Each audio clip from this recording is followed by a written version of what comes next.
करना पड़ता है। गद्दारों के साथ मेरा बड़ा मेल पड़ा जिंदगी के अंदर, इसलिए मुझको जरा नफरत हुई भी है, मतलब कि नेता कई लोग हैं। लेकिन जब कमांडर साहब को मैंने देखा, सुना, और कहते एक मेरे उम्र के हिसाब से तजर्बा भी हो जाता है कि जैसा मन होता है वैसा उसका चेहरा हो जाता है। कमांडर साहब का आपका चेहरा भी देख लो, धक-धक करता है जैसे किसी महात्मा का हो। तो मुझे पूरा यकीन है कि आप अब जंग जीतने वाले हैं, जंग जीतने वाले हैं। हम क्या चाहते हैं,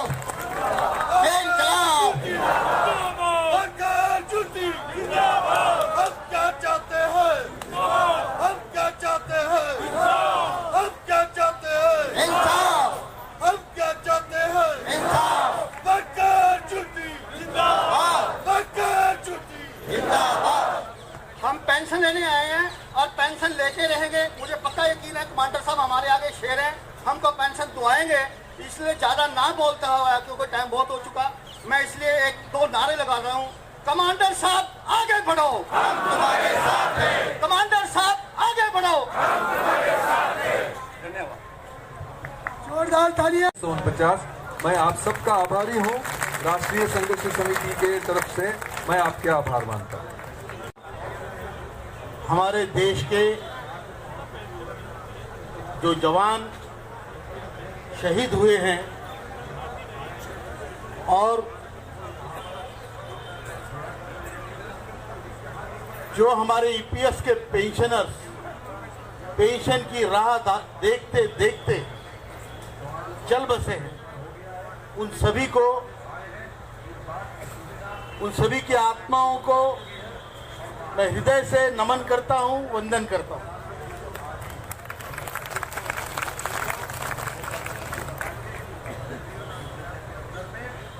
हमारे संगठन के महासचिव आदरणीय वीरेंद्र सिंह जी,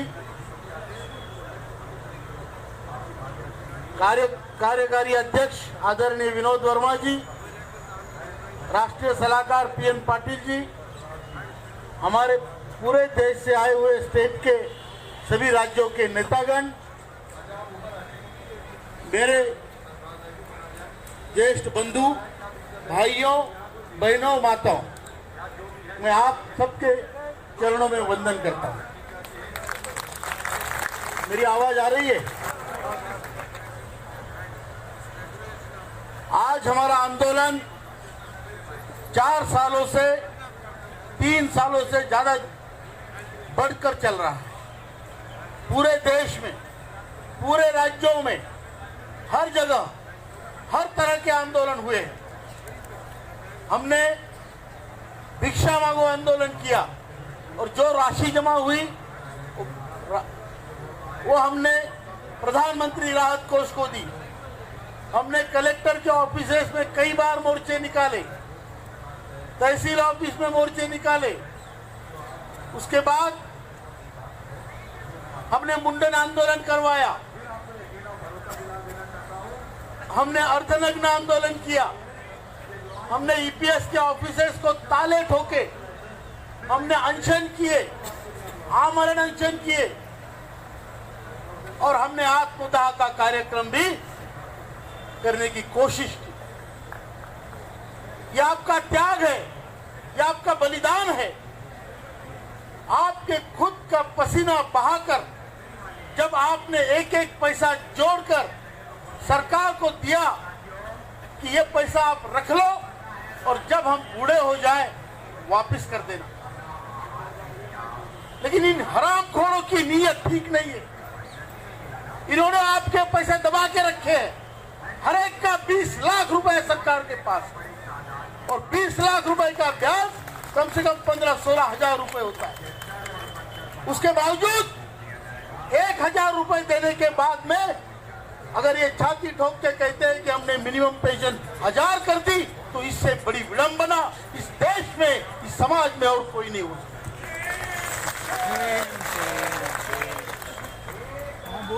हर घर में बुजुर्गों का मान होना चाहिए, हर देश में बुजुर्गों का मान होना चाहिए। क्या चाहते हैं हम? अब से लेके मरने तक हम स्वाभिमान से जीना चाहते हैं। हर दिन हम स्वाभिमान से जीना चाहते हैं। एक एक दिन हम स्वाभिमान से जीना चाहते हैं।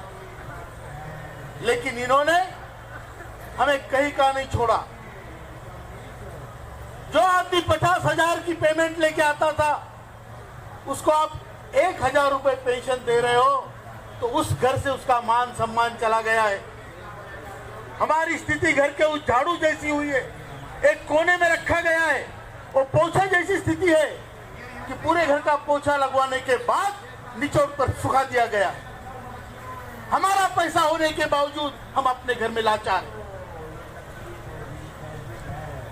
हम अपने नाती को एक फ्रॉक खरीदने की ताकत हमारे पेंशन में नहीं है।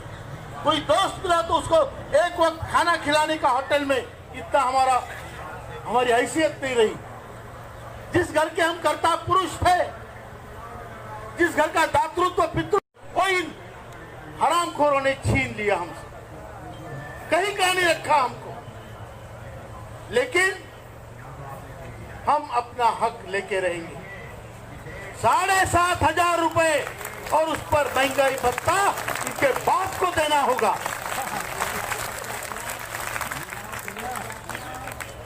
ही सीधी उंगली से निकलेगा तो ठीक, नहीं तो हम उंगली टेढ़ी करना जानते हैं। जानते हैं कि नहीं?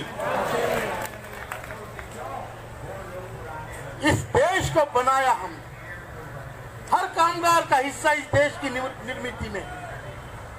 हर कामगार ने देश बनाया है, चाहे वो रोडवेज का हो, चाहे चीनी मिल का हो, चाहे इलेक्ट्रिक बोर्ड का हो, चाहे बैंकों का। हमने योगदान किया है, हमने श्रमदान किया है। और उसके बाद जब हम 60 साल के ऊपर के हो गए तो हमारे देश ने हमें भुला दिया।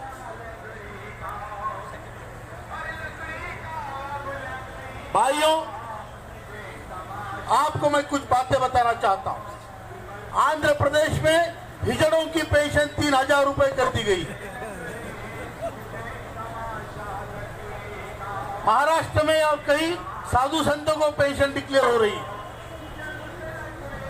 जो लोग मिसा में अंदर गए थे उनकी पेंशन हो गई है। तो इससे हम क्या समझे? या तो हम जेल में जाए, या हिमालय में जाए, या फिर हिजड़े बने। मंजूर है क्या? मंजूर है क्या?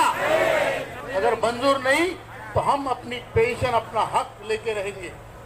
किस तरीके से लेना है ये भी हम सोचेंगे। आज कई लोगों ने यहाँ पे बताया कि हमें विकल्प ढूंढना चाहिए। अब विकल्प ढूंढे कैसे? एक चोर और दूसरा डाकू, विकल्प मिलेगा क्या? एक चोर, दूसरा महाचोर, तीसरा डाकू, यही हालत है देश में। जिसके हाथ में पड़ रहा है और लेके भाग रहा है।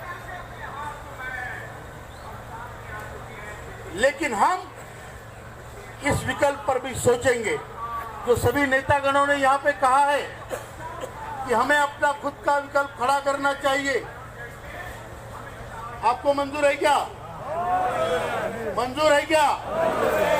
हम जितने भी हो, अगर नोटा नहीं दबाएंगे, नोटा दबाएंगे तो वेस्ट हो जाएगा। हम अपनी बास्केट रखेंगे, अपनी बास्केट रखेंगे और उसमें जितना पड़ता है अपना डालेंगे। मंजूर है? कम से कम देखें तो सही कि हमारी संख्या है कितनी। लेकिन इस पर मैं विचार करूंगा। मैं आज आपसे कुछ नहीं कह सकता। मैं सभी ज्ञानी ध्यानी लोगों से, बड़े लोगों से बात करूंगा और उसके बाद में 6 तारीख तक अपना निर्णय दूंगा। आपको मेरा निर्णय मंजूर होगा? मंजूर होगा? हमें 6 तारीख तक, 5 तारीख तक अगर निर्णय मिला तो ठीक। हमने प्रधानमंत्री जी को जो चिट्ठी आज लिखी है, निवेदन लिखा है, उसमें लिखा है 10 मार्च। 10 मार्च तक हमारी पेंशन का निर्णय होना चाहिए। अगर नहीं तो 15 मार्च को हम वृद्ध लोग रेल रोको आंदोलन करेंगे। भारत में 4 जगह करेंगे, ग्वालियर में, कलकत्ता में, बेंगलोर में और भुसावल में। ये 4 जगह पर रेल रोको आंदोलन होगा। मंजूर है? मुझे बुरा लगता है कि इस उम्र में, जबकि हमें आराम करना चाहिए, घर में हमारे नाते पोते खिलानी चाहिए, उस उम्र में आज हमें संग्राम करना पड़ रहा है, युद्ध करना पड़ रहा है। लेकिन अगर हमें आत्मसम्मान चाहिए तो हमें युद्ध करना पड़ेगा। हमें सड़ते सड़ते मरना नहीं है, हमें लड़ते लड़ते मरना।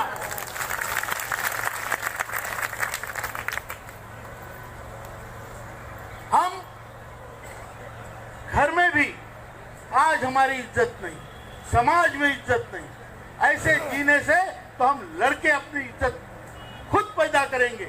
इनको सबको सिखाएंगे कि बड़े बड़ों की इज्जत कैसी होती है। अगर इसके लिए राजनीतिक विकल्प होना चाहिए तो वो भी खड़ा करने की ताकत हमने। रावत साहब जिंदाबाद, रावत साहब जिंदाबाद। समय बहुत हो रहा है, मैं आपका ज्यादा समय नहीं लूंगा, लेकिन इतना जरूर कहूंगा कि आज 4-7 दिन पहले एक योजना जाहिर हुई है, प्रधानमंत्री श्रम योगी मानधन योजना। उसमें 10 करोड़ लोग जो असंगठित है, जो घर काम करने वाले, डोमेस्टिक हेल्प, छोटी मोटी दुकान चलाने वाले, उन लोगों के लिए एक योजना जाहिर हुई है। उसमें अगर आप 30 साल के उम्र के हैं तो आपको हर महीने 100 रुपए जमा करना है और 60 साल की उम्र के बाद आपको 3000 पेंशन मिलेगी। मैं पूछना चाहता हूं कि 100 रुपए में अगर 3000 रुपए मिलते हैं 30 साल के बाद, तो 541 भरने पर कितने मिलने चाहिए? अगर 100 रुपए भरने पर यह सरकार अपनी योजना में 3000 रुपए देती है, तो अगर हमने 550 रुपए भरे हैं तो हमें कितना मिलना चाहिए? लगभग 17,000। यह सवाल हमें प्रधानमंत्री जी से करना है। यह सवाल हमें हमारे जो भी जानी जानी धुरंधर है राजकारणी, उनको पूछना है। ये कौन सा न्याय है? एक योजना में 100 रुपए में 3,000 रुपए देते हो, उसने कोई काम नहीं किया सरकार के लिए। हमने मिलें चलाई है, हमने रोडवेज चलाए हैं, हमने पैसे भरे हैं, और उसके बाद अगर तुम दोगे नहीं तो लेना हम भी जानते हैं, वैसे मरेंगे नहीं। 7,500 और महंगाई भत्ता दिए बगैर हम में से कोई मरेगा नहीं। यमराज आएगा तो रोक लो उसको। रुक जाओ, क्योंकि वो कमीशन नहीं लेता, रुकेगा वो। भाइयों, हमें मिनिमम पेंशन 7,500 और महंगाई भत्ता मिलना चाहिए, ये हमारी पहली मांग है। दूसरी मांग, हायर पेंशन के लिए जो सुप्रीम कोर्ट ने आदेश दिया है 4 अक्टूबर 2016 में, वो लागू होना चाहिए। जो भाई पूरे वेतन पर पेंशन चाहते हैं, पूरे वेतन पर पैसा काटे और पेंशन ले, ये सुप्रीम कोर्ट का निर्णय है, जो ये हरामखोर लागू नहीं कर रहे हैं। कोई इंटरिम एडवाइजरी ऐसा कुछ बना के और इन्होंने ब्यूरोक्रेटिक उसमें स्पैनर फेंका है। तीसरी हमारी मांग है, हमें अच्छी स्वास्थ्य सुविधाएं चाहिए, ये चालू सुविधाएं नहीं चाहिए। अच्छी स्वास्थ्य सुविधाएं पति और पत्नी दोनों को मिलनी चाहिए। इसके ऊपर इन्होंने एक पायलट प्रोजेक्ट दिल्ली में चलाया है, ये मांग मान्य की है, लेकिन पायलट प्रोजेक्ट दिल्ली में चलाया है। मैं आदरणीय विनोद जी वर्मा साहब को और हमारे विजय जी बड़गुजर साहब को ये रिक्वेस्ट करता हूं कि ये दिल्ली में जो चलाया गया प्रोजेक्ट है स्वास्थ्य सेवा का, उस पर आप बारीकी से नजर रखें और इसमें जो जो कमियां होगी वो कमियां हम दूर करने के बाद पूरे हिंदुस्तान में स्वास्थ्य सेवा का योजना लागू होगी जीपीएस के लिए। चौथी हमारी मांग है, जो भाई लोग, आज कई लोग यहाँ पे ऐसे भी है जिनको एक पैसा भी पेंशन नहीं है, क्योंकि उन्होंने कोई एक सड़ा हुआ फॉर्म नहीं भरा था तब के जमाने में। ये तुम्हारे सिस्टम का फेल्यूर है, इसलिए उनको भी इस जीपीएस योजना में लाया जाए। जरूरत पड़े तो उनसे पैसे आप वसूल करो और जो सबसे रिटायर हुए तब से पेंशन दो, दोनों का बुक एडजस्टमेंट करो। जो छोटी मोटी रकम है लो, लेकिन उनको भी पेंशन का हकदार बनाओ। ये 4 मांगे लेकर हम चल रहे हैं। भाइयों, आज हम श्रमिक अकेले नहीं हैं।